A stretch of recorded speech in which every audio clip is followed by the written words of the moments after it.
Good morning student. आज हम आपको हिंदी साहित्य का पाठ 10 नचिकेता के बारे में बताएंगे।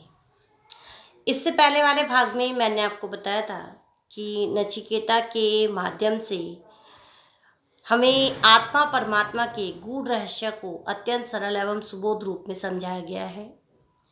आत्मा को अजर अमर बताया गया है। रथ का दृष्टांत देते हुए जीवन यात्रा को भी स्पष्ट किया गया है।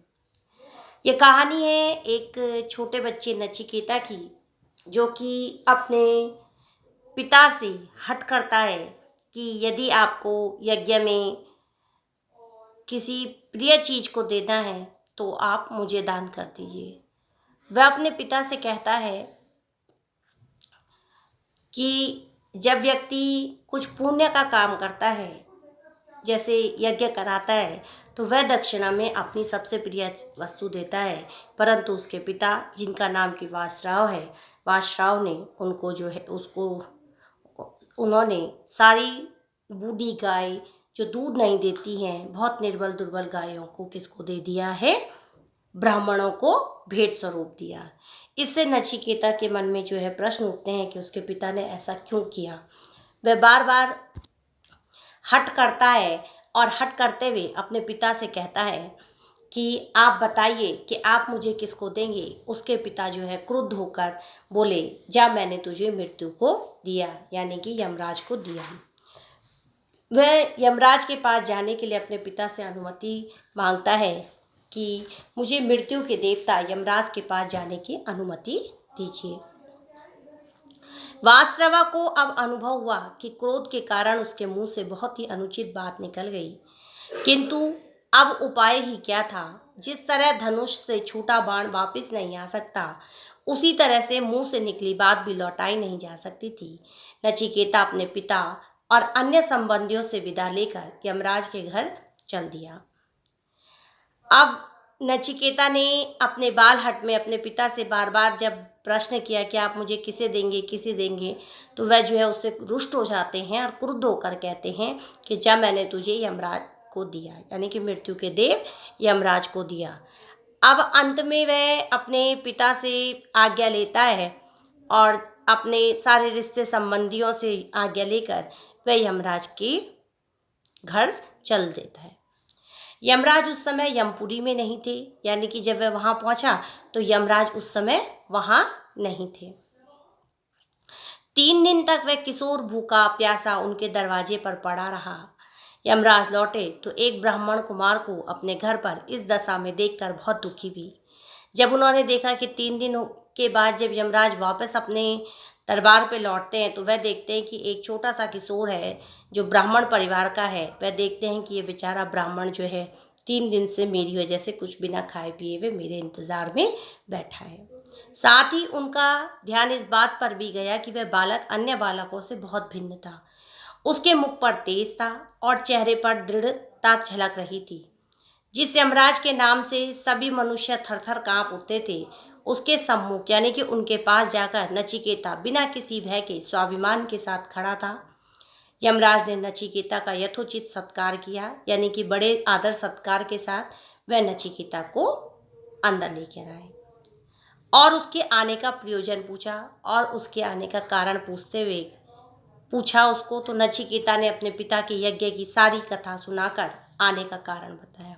तब नचिकेता यमराज को अपने पिता वासराव के बारे में बताते हैं कि मेरे पिता ने जो है यज्ञ किया था और यज्ञ में सारे ब्राह्मणों को भेंट स्वरूप बूढ़ी गाय और बिना दूध देने वाली गायों को भेंट में दिया।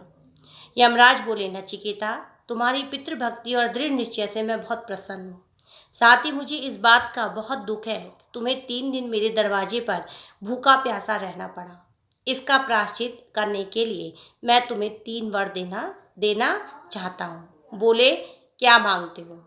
अब यमराज जो है नचिकेता से बहुत प्रसन्न हुए कि वो तुम्हारी जो पितृभक्ति यानी कि अपने पिता के प्रति जो भक्ति है, उसका दृढ़ निश्चय देखते हुए वो उससे प्रसन्न होते हैं और अपने प्रायश्चित की समय यानी कि 3 दिन तक, क्योंकि वह बालक कुछ खाया पिया नहीं था, वह जो है कहते हैं कि मैं तुम्हें 3 वर देता हूँ, बोलो क्या मांगते हो। नचिकेता बहुत प्रसन्न हुआ और बोला, धर्मराज, मुझे पहला वर तो यह दीजिए कि मेरे पिताजी का मुझ पर क्रोध शांत हो जाए और जब मैं आपके पास से वापस जाऊं तो वे मुझे पहचान लें और प्यार से बोले। यमराज ने कहा, ऐसा ही होगा। अब उसने पहला बार क्या मांगा कि जब वह अपने पिता के पास वापस जाएगा तो उसके पिता उसके साथ बड़े स्नेह और प्यार से रहे।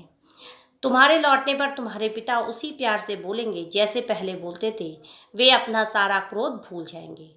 अब दूसरा वर मांगो, यमराज बोले।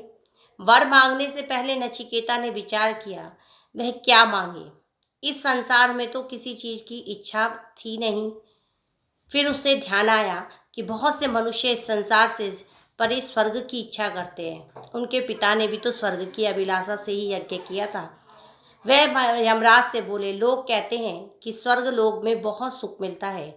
न वहाँ भूख प्यास की चिंता है, न बुढ़ापा है, न कोई रोग है।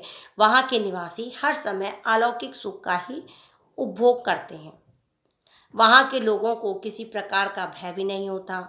उस आनंदपूर्ण स्वर्ग को किस प्रकार प्राप्त किया जा सकता है, मुझे इसका उपदेश दीजिए। अब वह पूछता है कि स्वर्ग लोक पाने के लिए व्यक्ति को क्या क्या करना चाहिए, इसको किस तरह से प्राप्त किया जाएगा, कृपया करके इसका उपदेश मुझे दीजिए। स्वर्ग के बारे में नचिकेता की जिज्ञासा को जानकर यमराज को बड़ा आश्चर्य हुआ। कितना छोटा सा बालक इस लोक में सुख देने वाली वस्तुओं को न मांगकर अदृश्य स्वर्ग के रूप बारे में प्रश्न कर रहा है।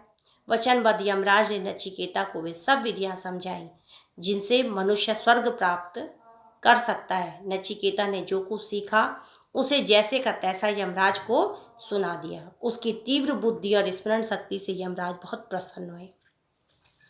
अब जब वह उसको दूसरा वर मांगने के लिए कहते हैं तो वह उसने सुना था कि स्वर्ग लोक जाने के लिए लोग बड़े तत्पर रहते हैं और वह यमराज से पूछता है कि स्वर्ग लोक जाने के लिए हमें क्या क्या कार्य करने चाहिए। तो यमराज बड़े उसको उनकी यह बात सुनकर जो है बड़े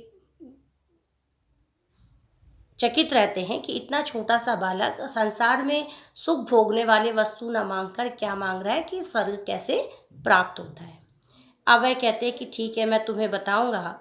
और यमराज जो है उसके पश्चात जो है नचिकेता ने जो कुछ भी यमराज से सीखा वह उनको दोबारा वैसा ही सुनाया। उसकी तीव्र बुद्धि और स्मरण शक्ति से यमराज बहुत प्रसन्न हुए। धन्यवाद।